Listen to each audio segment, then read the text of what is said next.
Top story at this hour: after a series of accusations, Russia has submitted a formal letter to the United Nations. The body's Security Council discussed the claims in a closed-door meeting. The start of this week saw a blame game that roped the United Nations and the West. Moscow has accused Kyiv of planning to deploy a dirty bomb on its own land. In return, Ukraine has counter-accused the Kremlin of planning a false flag operation and trying to use this claim as a pretext for escalation. This is what Moscow had to say.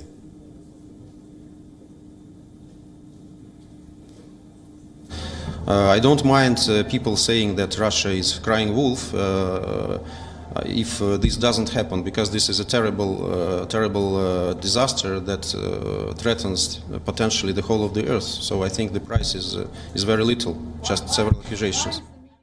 Ukraine has the capacity, Ukraine has all the reasons to do so, because we know that Zelensky regime wants to avoid, first of all, defeat. Secondly, wants to involve NATO for direct clash with Russia, which is very dangerous, and but which will be profitable for Zelensky regime to remain in power.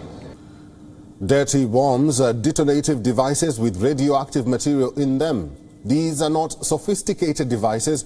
They are much easier and cheaper to build than a nuclear device. When it comes to damage, dirty bombs are far less lethal from a nuclear bomb explosion. But it could expose broad areas to radioactive contamination. So it's a psychological tool with the aim to create panic. Even before Russia's letter reached the Security Council, the United Nations nuclear watchdog had already decided to send its officials to Ukraine. They are going to visit two institutes that have been reportedly preparing dirty bombs. The aim is to detect any possible undeclared nuclear activity or even material. But the details of the visit is yet to be made public.